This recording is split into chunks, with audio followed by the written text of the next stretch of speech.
This is the best bet we have because Norway actually, so if you look at Finland, is recently joined the NATO. Yeah. Sweden also is likely to join.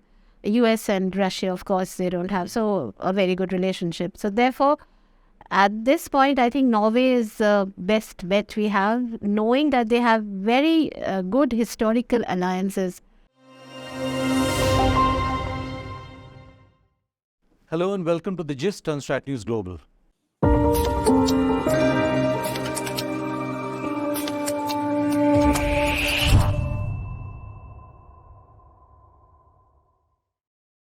Good evening, I'm Surya Gangadharan. The Arctic has featured only as a small element in many of our previous shows on science and tech and even ocean development. This time we are looking at the Arctic in its entirety because on May 11th, there's going to be a change in the Arctic Council with Norway taking over as the head. They're replacing Russia. And as you're aware, the Arctic Council has been rather dysfunctional for some time because of Russia's invasion of Ukraine. Now, whether Russia is going to play spoiler now that it is no longer on top of the Arctic Council, we don't know. But Russia is a huge factor in the Arctic.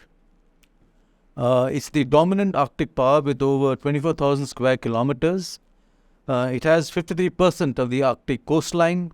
More than 2 million people live in this region, its own citizens. And Russia's Arctic also holds vast reservoirs of oil and gas. So that's the background. We also have the northern sea route that's opening. China is making the most of it, it seems. Although the time period for transit through the northern sea route is rather limited, yet China has been quite quick off the mark, and all the more reason why it can't be ignored. I'd like to turn to our guest here, Dr. Sulagna Chattopadhyay.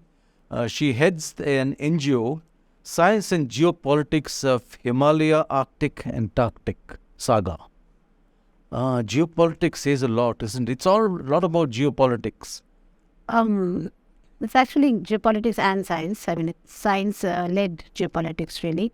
Because in this region, you don't, for India at least, you can't be there unless you do science. So it has to be a mix of science and then understanding geopolitics as in just to see where we are, what our relationship should shape with a particular country. I think from that perspective, geopolitics rather than to be a key player in the Arctic, because Arctic has 8 sovereign states and they hold their own. So we really have nothing to do with that. But just to understand what our strategic partners, how strategically they would use this location, what they would do, and then of course brace ourselves towards that kind of a scenario where we may need to also think along lines like, for example, like you just mentioned, to see the Northern Sea route, to see the maritime, the land routes, the energy ways. So these are the strategic things which we need. But geopolitics per se of the Arctic is within the 8 Arctic states. There we have really nothing to do. So I'd like to talk about your NGO. You know, it's rather unique to be focused on the Arctic for a non-Arctic state like India. I know we are an observer on the Arctic Council and all that. Yeah. But how did this come about? So actually, this is a think tank that we developed. We started this about a decade and a half ago. And there it's in the Ministry of Earth Sciences. We began with the idea of getting science to lead policy, which is very important to understand science in this. Like I said, that is the key to this area. Like we have soft diplomacy or soft power. So for the Antarctic, which we began in the 1980s, you couldn't do anything else but science. Mm-hmm. So you had to know what to do, how to set up a station, how to understand the climate dynamics, how to understand how older climates like paleoclimates, for example, what they were like. So these studies we had to participate. We had to have a capacity to be there. So you have all this in-house expertise? No, we are the analysis. We do the analysis of the people who already work. An analysis in the sense like, for example, one of the things I was mentioning earlier also, it's called agenda setting. So when a global, for example, I would say we have a problem if the ice melts, how would it affect us? So there are two ways. For two primary ways, there are hundreds of other ways. But two primaries, one is the climate, which would affect our monsoon. And it's already affecting. We have something called teleconnections. We've seen that, the flash floods that happen in the mountains, a lot of that is linked to the Rossby waves, which is the cause. So there are a lot of studies which already show that. And the other thing is sea level rise. So these are the two things that's going to affect us. But till recently, I mean, now, of course, some work has begun, but till recently, this was not part of a global agenda to actually examine this from the context of a tropical country. So this is agenda setting. So when we are doing Antarctic science, we are actually doing science that pertains to the more international domain rather than specific to India. It's only very recently that this change is coming about, and I should say, it's very nuanced, but it is right now. There are changes, like we are trying to get scientists who will work on our issues that pertain to India. So the understanding of science underlays our presence in the Antarctic and the Arctic. Arctic too, because of the heightened melting. They're also looking at, and of course they need manpower to work towards. So they work towards the scientific milieu. They all need to be on the field. So there is this experiment called Mosaic, which recently happened with, I think, 24 or 25 countries. Unfortunately, India didn't participate in that, but this was a ship that stayed for a whole year locked in ice in the Arctic and collected. So it floated about the place as much as it could, and there was a path, and they collected data through the year.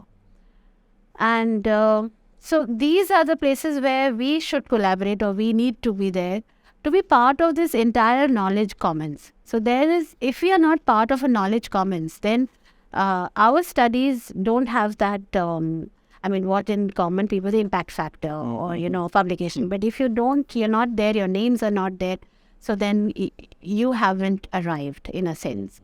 So it's important for our scientists to be doing that kind of science. But tell me, in all these years, when we had, I think, 2 stations in that part of the world, Himadri and... No, in Arctic we have 1 in Svalbard, and in Antarctic we have 3. Dakshin Gangotri is, of course, under the ice, so we have 2. So in all these years, we've done so much of research on the Arctic. We've built up a profile. Yeah. So like I was mentioning this to you, microbial research is very well done. So we have this many things actually. Microbial is one. We have done some acoustic related studies. Like there is a machine which goes under the water. It's called INDAC. It's an observatory, but it's got a lot of samples that sensors keep carrying. So one of them is acoustics. There are many others. So they will check the salinity and the temperature, and they will do all of that to kind of project. So we've had about 4 years data we have till now. So that also, interestingly, there was a paper by one member of NIOT. No, she was from IITM.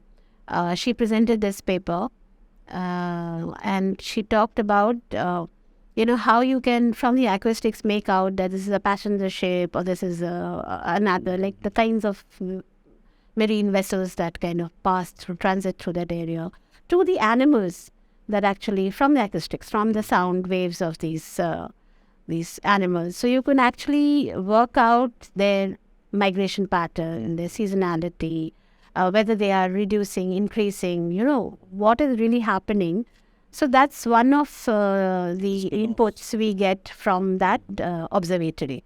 There is an atmospheric observatory also that we put in, from which we can get, what kind of aerosols there are, or this, black carbon, these kind of information. So change is happening there, not entirely much of it which is not good. So change is happening more there than here. So 1.5, if we say global temperature is rising, in the Arctic it's more, in India it's less. It's 0.7 actually in India, and Arctic it is nearly 1. So 1.2 is overall. They are 1.5 and 0.7 in India. So they have already breached that limit of 1.5. Again, I'm saying it's localized. So some places are really going beyond, and there are these like we also feel suddenly we have this cold phase, rainy phase, which is very odd. Yeah. Odd in this period, because this is a very hot kind of a period. It should be with intermittent thunder showers for an evening. But now we're having western disturbances, which are like 4 or 5 days long. Now, this is also very characteristic of the Arctic. They'll have these cold snaps, or they'll have these heat waves, which are really intense. So temperatures can soar up to 40 degrees also. In the Arctic. In 26, I mean, I had a friend minus 26 to 26.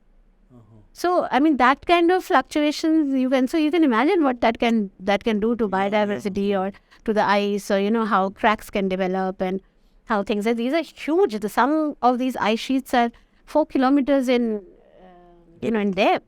Can you imagine if these kind of ice sheets in Antarctica I'm talking about, and if they are cracking from within and falling into the ocean, then it is capable of causing minor earthquakes. So that's how huge they are.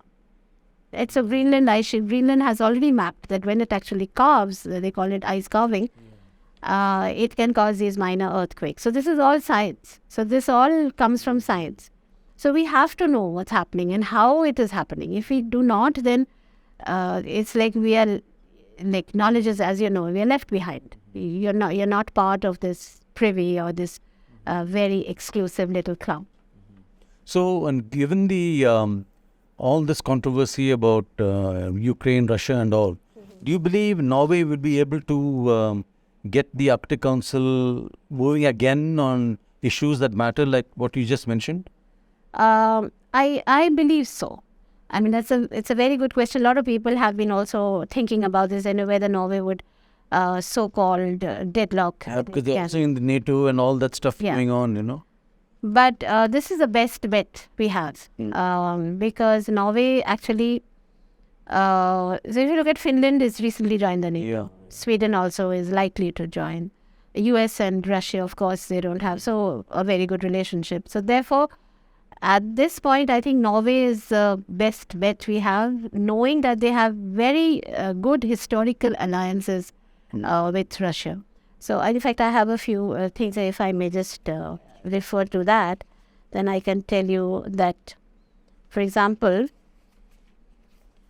from culture and science agreements, joint management of fisheries, a moratorium on hydrocarbon extraction in contested waters, to Norwegian self-imposed, Norway has imposed this self-imposed military restrictions. The initiatives were groundbreaking from Norway's side. So the Russians are observing these? Yeah, so this has been historic. This is all historic things that between Norway and Russia, this has happened from the Cold War period. So these activities did not appear in a vacuum. There were long historical ties between the Norwegians and the Russians. And so there was a sport trade, if you know what, there's these people. So these are historical trade routes also, which continued.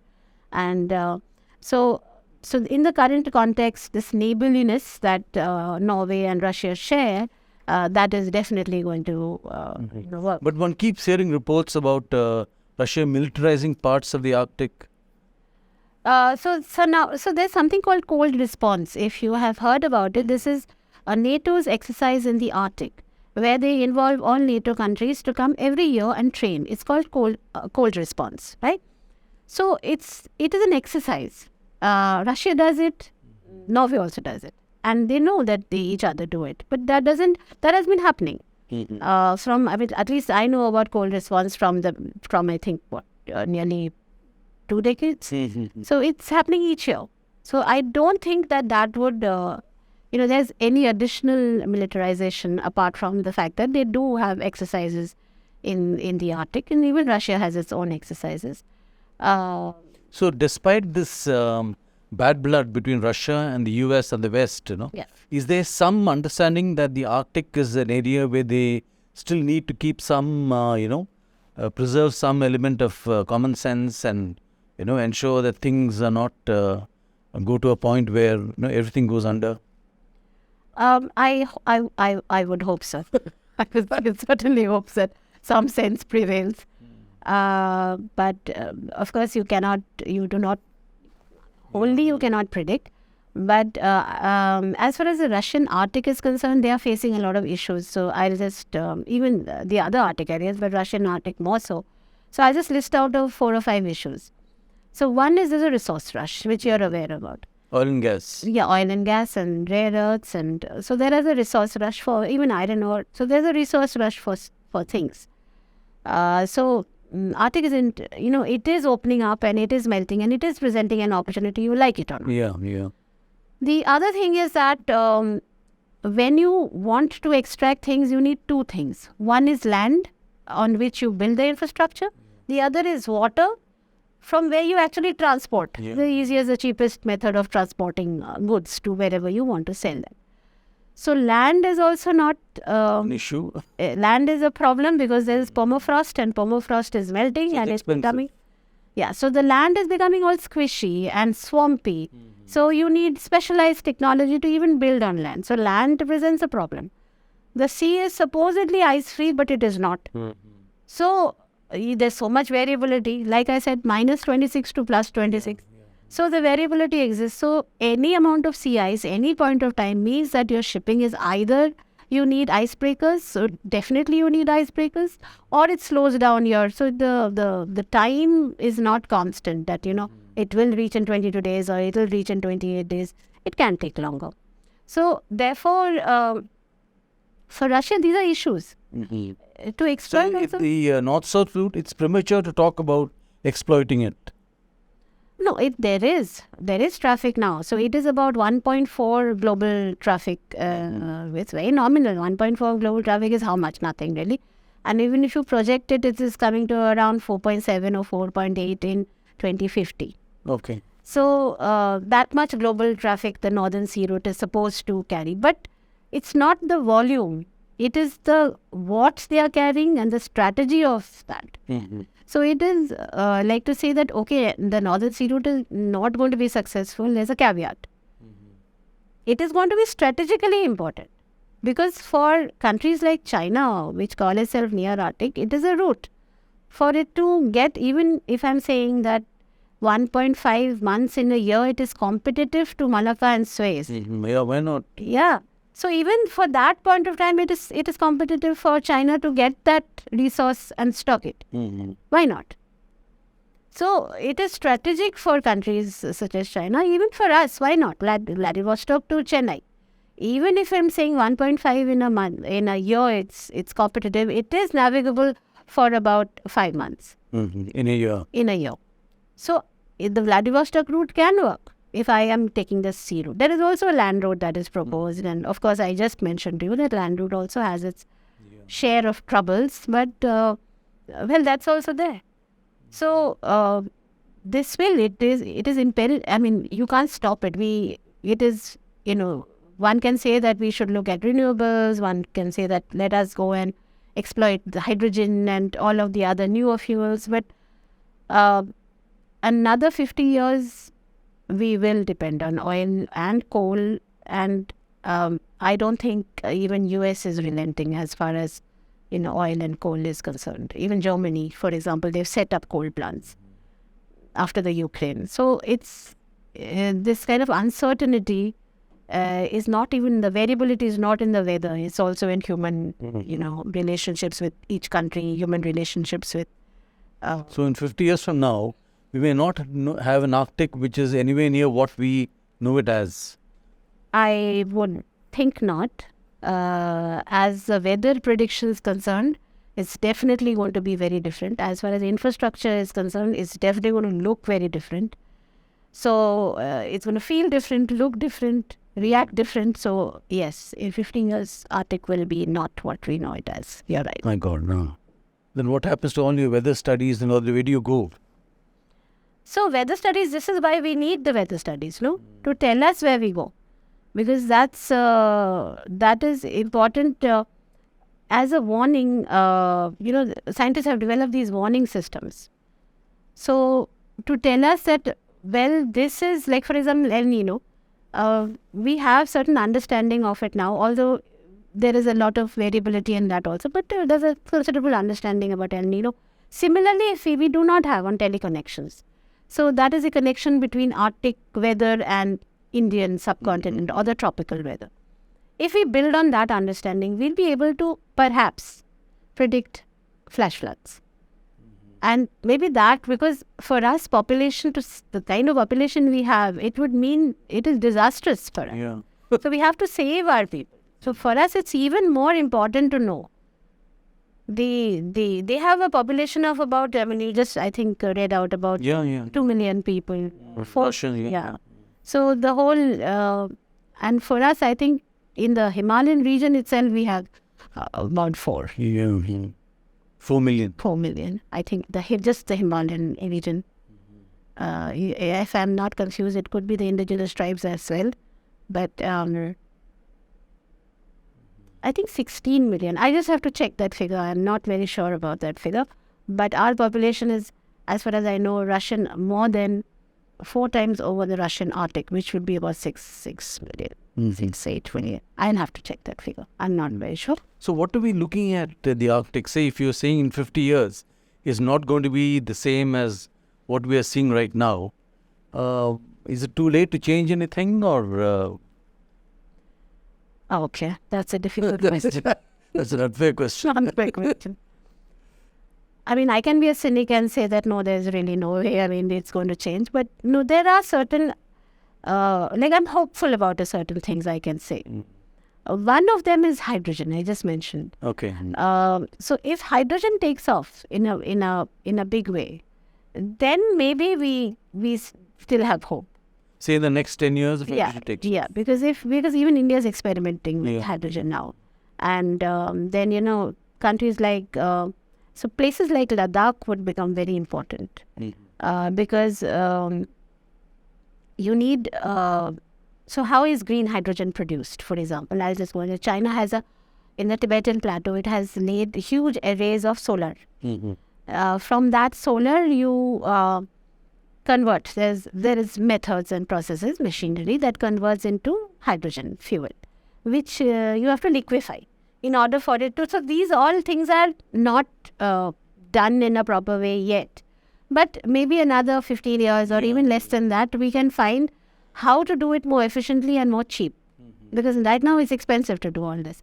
So then this cold regions actually, so intensity of sunlight is there. So you don't need heat for solar, you need intensity. So it's intense sunlight which can be converted, so that's green energy, and it can be split, split your water or and then you can get hydrogen out of it, and then you can liquefy that hydrogen and then make it into fuel and use it. And that can go in from pipelines and all of that. So now China is already, they are already well into that route. Ladakh provides us that opportunity. It's a cold desert. It can have this kind of an array of solar from where we can convert into hydrogen. So it can become a strategic location for us for many reasons. This is one. So otherwise also Ladakh is a strategic point for us. Apart from that, the other countries like Australia, for example, Chile. So these countries are also having cold deserts and deserts per se. So Australia is hot. Yeah, but the southern temperate part of it is dry and it's lower down in the latitude. So they can use that region as for their green hydrogen prospects. The only possibility is that when we actually liquefy hydrogen and we are able to transport it, and ships can carry it, and then we use it as our bus and car, and all our technologies change. So then I feel then there is a possibility that we really cut down on fossil fuels, and hydrogen, as you know, has no byproduct at all. So it's very much congruent with our emission needs or requirements for the planet. So that's one hope that is still alive, and we are hoping that that takes off. In that case, the Arctic perhaps could be saved in a sense. But you see the strategic thing scaling up, given that the Ukraine war is now, it doesn't look like if it's going to end at all. Yeah. You don't see any prospect of... Doesn't seem. It'll be a low-intensity war. Just the way, it's in the Middle East, some things keep going on. So I don't see in the way close future for it to And China has also been kind of a lead player when it comes to exploiting the North Sea route. Yes. So it's very interesting what China does. So they have this ice class vessel. It's called the Snow Dragon. Yeah. So first one they got from Ukraine, incidentally. And then they got a second one, which they made. And now they are making a third one, and they are also looking at nuclear operated. Yeah. So now what does that do actually? That actually makes it easy for you to nuclear powered ships like submarines. It makes it very easy for you to travel very long distances without refueling because you have a reactor. So you don't need to refuel. So now Arctic doesn't have ports on call. It is very difficult to get stuck in the Arctic. I mean, you can. It's possible you can get stuck, which is why search and rescue is one of the things that the Arctic Council works on, and it has an agreement for search and rescue because this whole route has very few ports on call. But nuclear-powered ships can actually come out of. So China is having that kind of capacity. Even Russia is building its capacity for nuclear-powered ships. That is one way that you can understand that they are planning to use the Northern Sea route in a big way. Then the other things is like, there are smaller things you can see. Like you need Russian ships to escort you through the Northern Sea route. You can't go on your own. So you have to apply 4 months in ahead. You have to get a clearance. You have to pay a fee. There has to be an ice pilot. So there are regulations that you have to fulfill if you have to go through the NSR. These are Russia's regulations or internationally? Russian regulations, because the waters are mostly Russian. So to go through Russian waters and hugging the coast, then you have to have all these things. So in China's case, there is a certain leniency that we are seeing, which is not there for other international. So there are big companies like Costco, as you know, they are, of course, they are very much in this. But there are, for example, Maersk, Maersk, that company. They have said they don't want to travel on the NSR because they feel that they should be more energy efficient through the route that they are already using, and they don't want, there's an environmental cost to it, so they don't want to go. So larger companies have actually said they don't want to be in the NSR. But although they've said this overtly, there seems to be some other undercurrent. Why they don't want to be there, because it's all about, at the end of the day, economics. And it is a shorter route.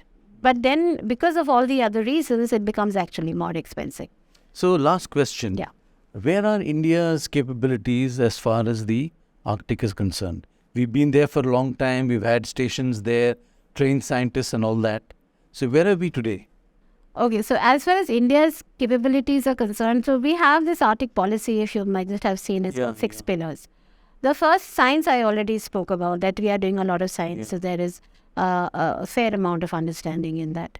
Then as it comes to your governance, so we have nothing to do with the governance because we are 8 sovereign states. But there is one issue that is very, very pertinent, which is the continental shelf, which I must bring to this, your talk. Because there are overlapping claims in this region. So when the continental shelf actually, there's a body called CLCS, the UNCLOS, which you are aware of. Then there is BBNJ, which has come in very currently, very recently.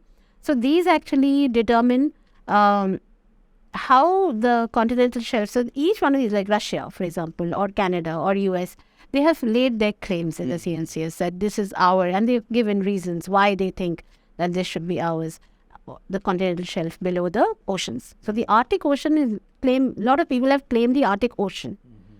But India believes that there's a small center there which is global commons and which should be protected.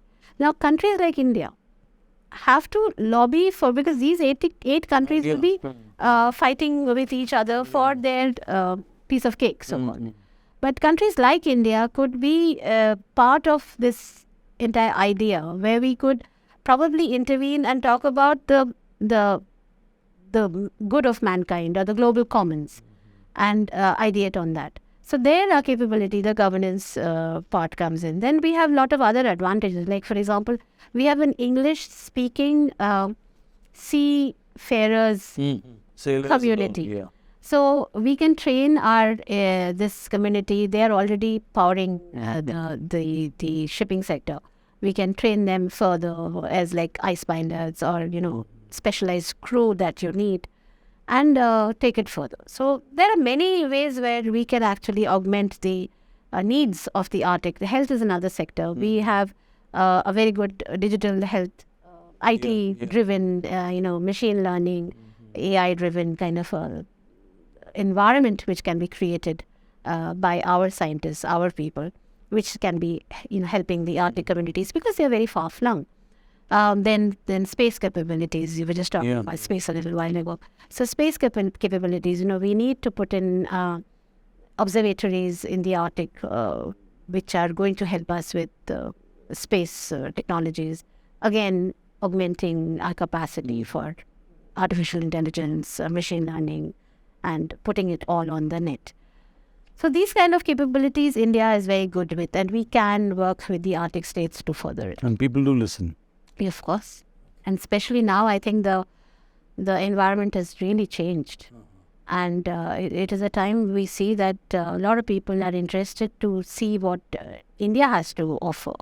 So we've kind of shifted from being the market that we were always considered to a kind of, where you can source. Not really, so you can source things from us. You can get things from us. It's not that you want to sell things to us. Although that is also there. It's not as if it's disappeared in totality. But people do want to sell us everything from technology. But we have also become a source of certain requirements for the Arctic, as far as Arctic is concerned. We have come to the end of our show. I get the feeling that there's a huge area left unexplored. Maybe we need to go back to it at some other point. But Dr. Chattopadhyay, great having you here, and great getting a view on the Arctic, which I have not been really glued on to. So thank you very much. And for those of you who got on to this program, do follow us on our YouTube channel. Subscribe to our Twitter and other social media. Thank you and good night.